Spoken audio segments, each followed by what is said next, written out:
Me 27M, fiancé 26F, call her L. My father 52 meters, call him B. My mother 50F, call her R. Like many who've had something like this happen, I never thought something like this would happen to me, but here we are. I've never used Reddit, but I've seen stories from here on TikTok, so I thought I'd give this a shot for any advice you all could give me. From listening to some other stories, you all like backstory. I'll try and be as clear and precise as I can, but it's only been a week, so if I start to lose it during the telling of this, I'm sorry. Elle and I met in her freshman year of college. We were both dorm in the same building where we eventually met. We later found out we lived 2 towns away from each other, so whenever we went home, I let her drive with me. It was only added like 20 minutes, so it was no big deal. After multiple trips and hanging out at school, we started to date. I have a close-knit family, as did she, so we told our families right away. I had met hers plenty of times when dropping her off, but it was nothing more than an introduction and exchanging pleasantries. Both of our families accepted each other with open arms and our relationship grew. I was a year ahead of her, so when I graduated, I went home where I was offered a good job with great pay. I visited her at school whenever I got the chance, and whenever she came home, we would make time for each other. After she graduated, she moved in with me as both of our jobs were in the city near where we grew up.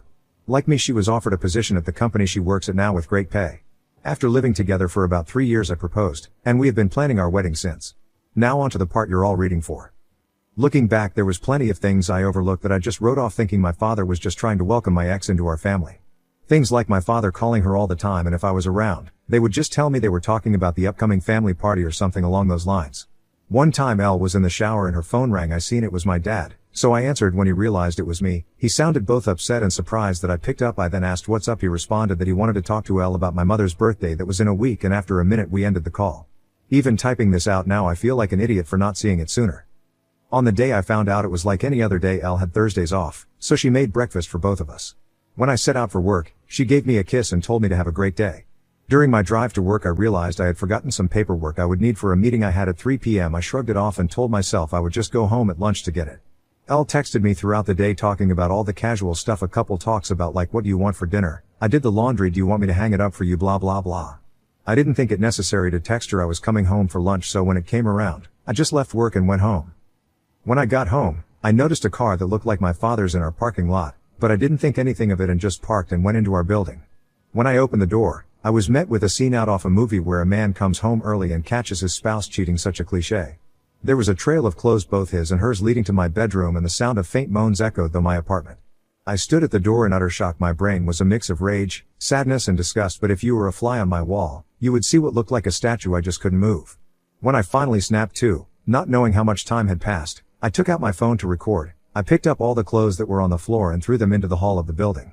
After, I filmed the walk to my bedroom. The door was open. I stood in the doorway filming for about a minute, then flipped on the lights. They both jumped at the sudden light and looked at me, and to my utter shock, it was my father in the bed with her. After the initial stun, my father noticed I was recording and started to panic, trying to find anything to cover himself and telling me to stop recording. He found a towel and wrapped it around himself and started to walk toward me. I told him if you don't want to get hurt, stop coming to me. He either didn't care or didn't hear me and reached for my phone. I hit him square on the jaw. His head bounced off the door and slumped to the ground. Elle shrieked. I aimed the camera at Elle and said, concerned about your buddy, but nothing to say to your fiancé? My father woke up after about a minute nap, and I told them I just needed to come pick something up for work, so I'm heading back now. If either of you pieces of S are here when I get back, I'll send this video to everyone you know. I ended the video, looked at my dad, who was still coming to, and said, you're dead to me. You're no longer my father, but you might want to go home and talk to mom, because I'll be talking to her very soon.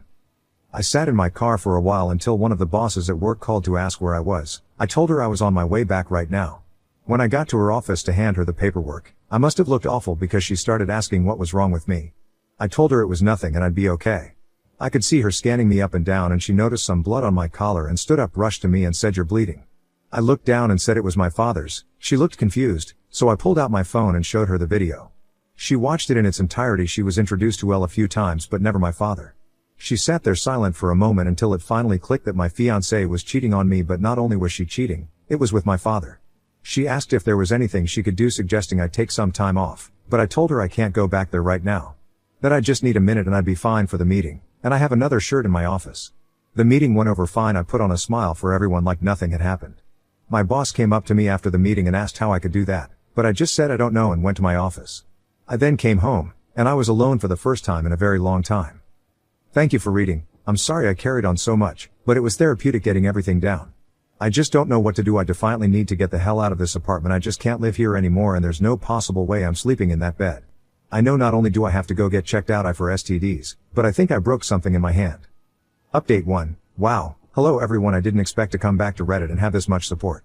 I didn't really plan to update it all. I just wanted to put what had happened out there and hopefully get some advice.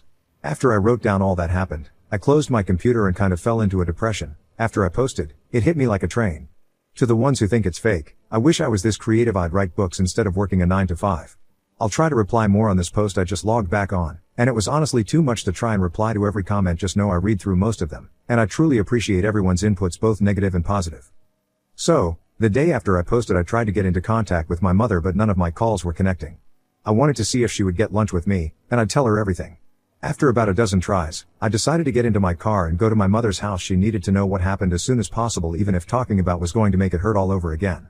During the drive I thought about what I would say and how I would say it. That made me start to panic. I had to pull over twice to throw up. It's not every day you have to tell your mom that her husband is screwing your fiancé.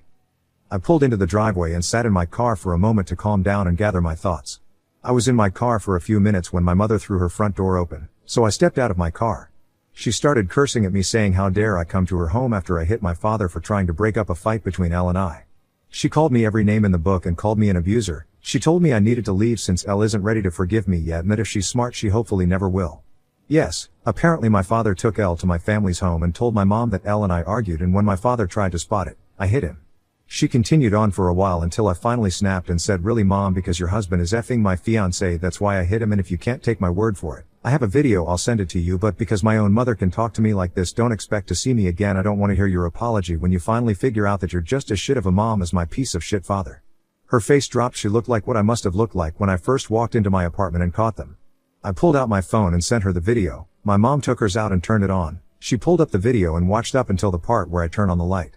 She then put her phone down. She looked up at me, but I turned and went into my car. I backed out of her driveway. I looked at her before I took off and she was in tears. My heart felt for her, but too much was said during that fight for me to pull back in and forgive her. When I got home, I started clearing everything out of my apartment that had to do with Elle or my family. I boxed all of Elle's things up and put them next to the front door. Legally this has been her place of residence, so I can't technically kick her out. Her name isn't on the lease. Also, she's the type of person who shies away from conflict, and if she returns other than to pick her things up, there will be plenty of conflict. Anything that had to do with my parents I boxed up and put into storage. Like I said in my first post, we were a very close family, but I've never had a problem cutting toxic people out of my life. I texted Elle's parents and told them calling off the engagement and told them she's been cheating on me.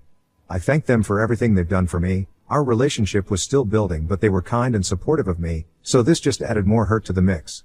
I finished by asking if they would come pick up all of her belongings. I haven't gotten a response from them yet, but I'm hoping they come grab her things, so Elle doesn't have a reason to come back here. Update 2. Hey everyone, I'm sorry I haven't updated in a while. I wish I could say I'm doing great, but that would be a lie. Everything hits me in waves. I go from just being numb to boiling with rage. I haven't had a happy moment since I found out. Other than a few friends, I don't really have anyone IRL, especially since my family turned out to be S. Quite a few things happened since I posted last. It's been about a month, so this update will tell all that's been going on. After my last post, I decided to get the ball rolling on everything that needed to be done, like getting tested, finding a therapist, moving, and of course buying a new bed. I started by calling my doctor's office telling them I needed to get tested and to refer me to a therapist. I had my first appointment with a therapist 2 weeks ago and we decided to continue once a week. I also got tested last week, but it'll be another week or so until I get the results, cross your fingers for me. I got in touch with a real estate agent friend of mine and he sent me a ton of listings, and I decided on a refurbished cabin on the outskirts of my city. I finished moving 2 days ago. When I finished moving, I called Elle's parents. When they picked up, I told them I moved out and Elle has still yet to pick up her things and that the landlord will start showing the apartment in a few days, so someone better pick her things up before the landlord throws it out. That must have lit a fire under them, because the next day my former landlord texted me thanking me for getting the apartment emptied out. No one knows where I live now other than the friend who set me up with this place, so I know Elle or my parents won't be dropping by. The only thing that sucks about this place is I traded a 10-minute walk to work to a 45-minute drive. My phone has been blowing up with texts and calls from Elle, both my parents and some of my friends, but I have no interest in talking to anyone other than my therapist. At work I've been a ghost. I go and get my work done and leave. On the rare occasion I have to talk to someone, I put on my fake smile and pretend everything is okay. My boss from my previous post has been trying to check in on me more, but I don't really tell her anything either. I just tell her I appreciate it, but I'll be okay. Truth is, I don't know if I'll be okay. I get that time heals and all, but I feel like that's only relevant when you're dealing with one issue, not when you lose who you thought were the 3 closest people in your life all at once. A huge part of me died and there's no chance of resuscitating it. The meetings with my therapist are going well. I suppose I've never done therapy before, so I have no reference on what good therapy is. We do get along alright, and she really seems genuine in wanting to help. The first session was us getting to know each other and delving into what brings me to her. Nothing in depth, but me just telling her what happened in my own words. The second session we went a bit deeper. She asked me about the relationship I had with my parents. I told her up until now it was great. We talked often and always communicated well when something was wrong, and that I grew up in a great home, but that all means nothing now. She asked why I cut my mother out of my life. I told her she said things to me I wouldn't say to someone I despise, then told her there's no way she can come back from that. At the end of our last session, I gave her the link to my page on here so she can read more about how I feel and what's going on in my head. I feel like it's easier to type things out than it is to speak it. So, if you're reading this, hi doc. For now, I'm still miserable. I thought I'd be okay by now, not necessarily happy but okay.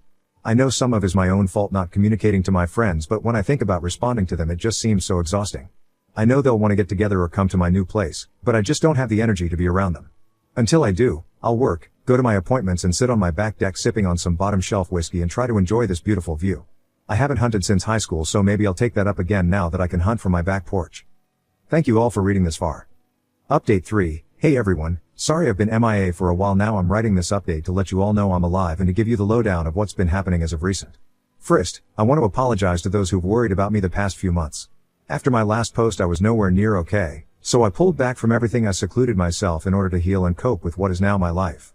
I want you to know every comment and message didn't fall on deaf ears. I took all of your positive feedback and advice and worked through my problems. So, to the people who've supported me though, this truly, thank you. I can't stress it enough. When I was at the lowest I've ever been, it was internet strangers that were there for me, so again, thank you all.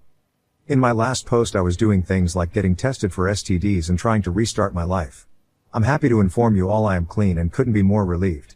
I am fully moved into my new place. When I told you all about my new place, I told you it was a refurbished cabin. Well, I might have been a little generous. It was refurbished almost 25 to 30 years ago, so it was a bit dated. Well, with all my newfound free time I decided to actually refurbish it, and all that's left to do is paint the guest room I turned into an office. The only thing I didn't do myself was the electric and plumbing, because I have no clue how to do it and have zero interest in being shocked or putting my hand in a shit-covered pipe. Doing all the work has been incredibly stress-releasing and has helped me clear my head. I still see my therapist once a week. To all those who suggested it, you probably saved my life, so thank you. Being able to vent, get my frustrations out and get the advice I need has been better than anything in my life, past or present. I'm still working at the same company. I've become more open with some of my coworkers that I'm closer with than my boss from my previous posts due to the advice from my therapist. Also, due to her and some of your advice, I've reached out to my friends and have slowly been reintegrating into the group again. Now on to the update with what's been going on between my family and ex. I decided I was ready to have a talk with my mother, so a little over a month ago I unblocked her on my phone and reached out. I called and almost instantly she picked up the phone. I could tell through the tone of her voice she was panicking. Eventually, after reassuring it was me, I told her we should meet and talk. She agreed, and a day later we met at diner near her house. She was there before I was, and when she seen me, she started quietly sobbing.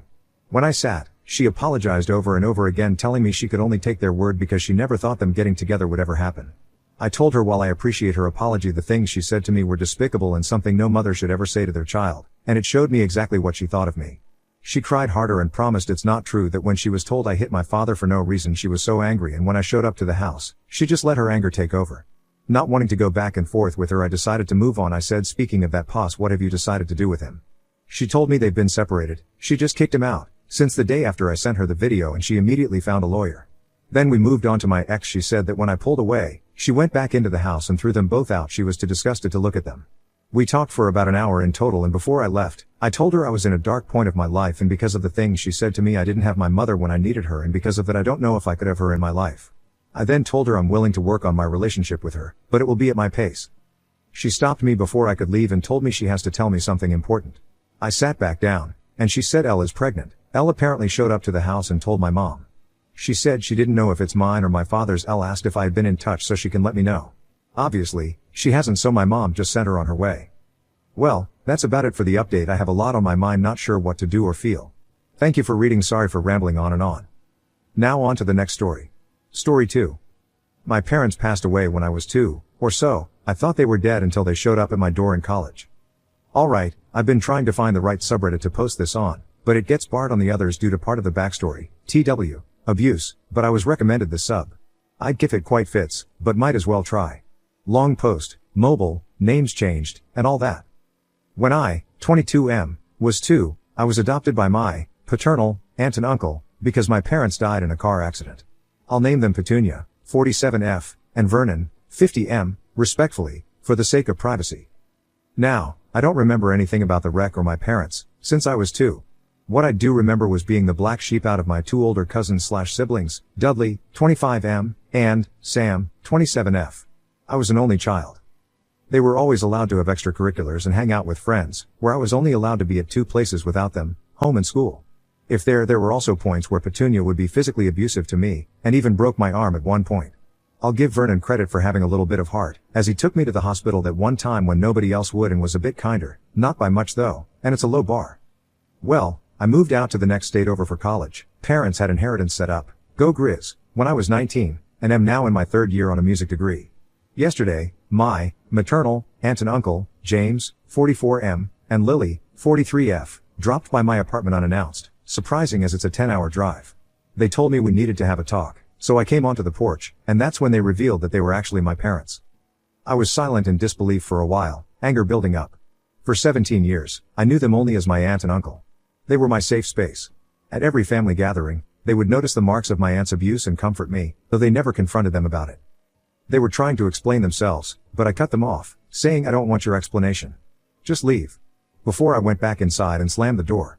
They knocked for a while, but left after about 15 minutes, which finally gave me an opportunity to break down crying. Thank goodness for my roommate. She really helped me process and comforted me throughout what felt like hours of crying.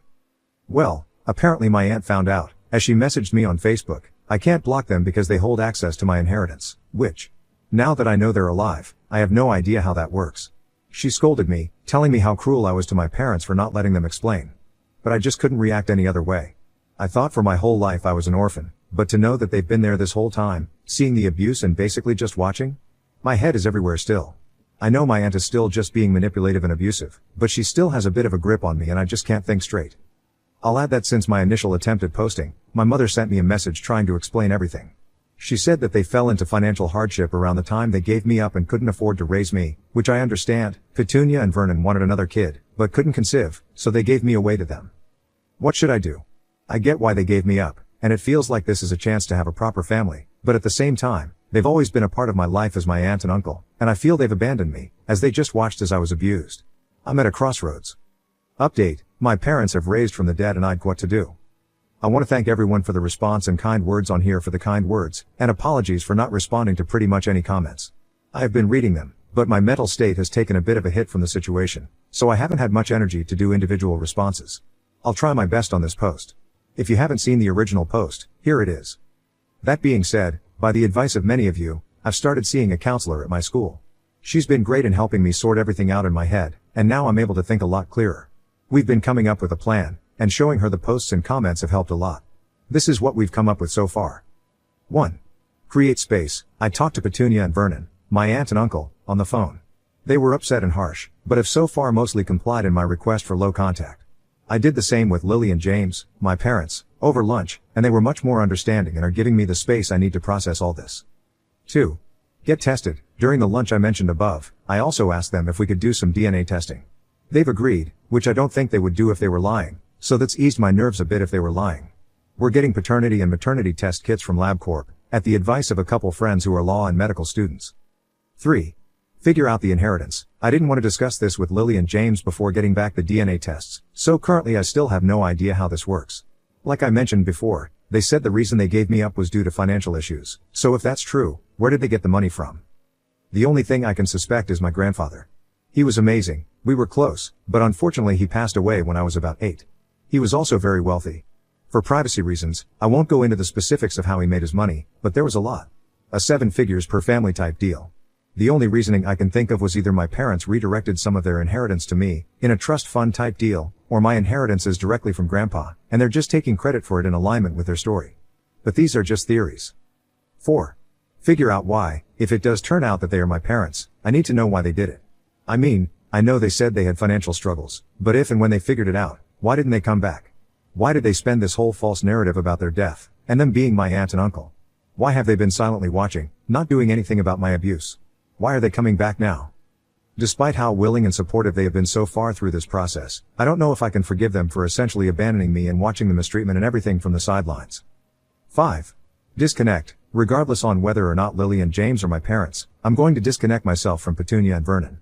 Next time I visit, I'll start gathering up all my legal documents from them, all my personal belongings from their house, everything that is legally and morally mine, and do whatever I have to so that they can no longer have a carrot dangling in front of me to keep me within striking distance of the stick, as someone put it, unusual metaphor, and I probably butchered it, but I like it.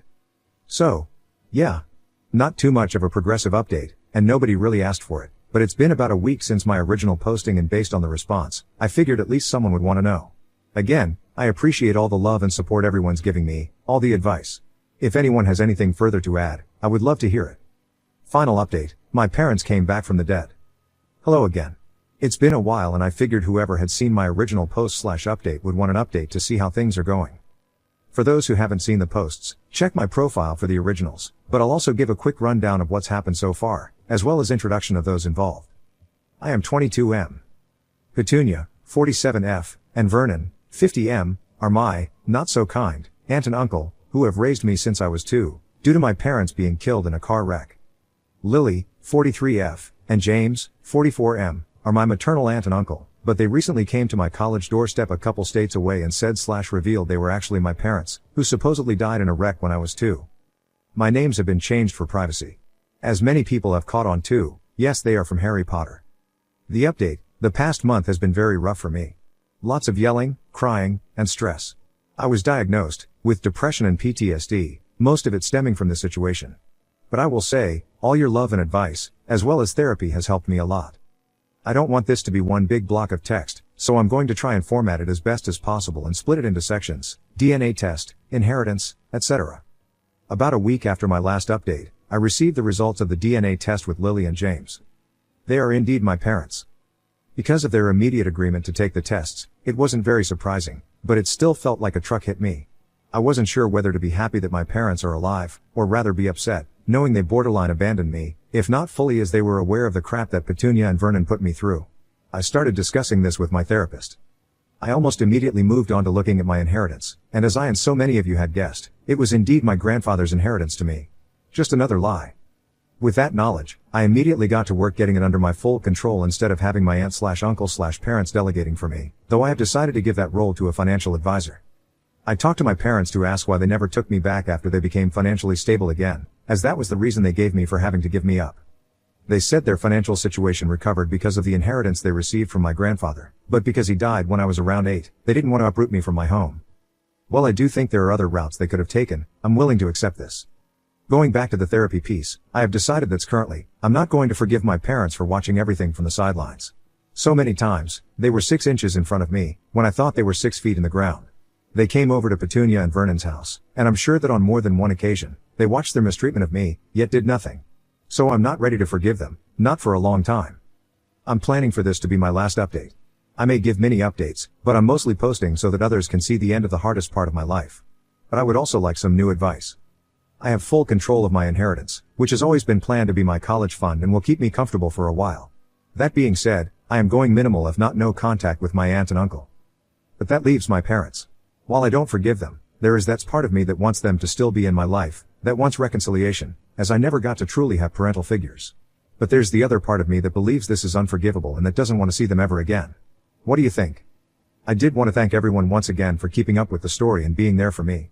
Like I said, this was the hardest part of my life so far, and I'm grateful for all the love and advice you guys have given me. I'm sorry for not having responded to any comments, but just know I read all of them. With everything that was going on, I just couldn't find myself able to form a response, but since everything is coming to a close, I'm certain that I won't be able to respond now.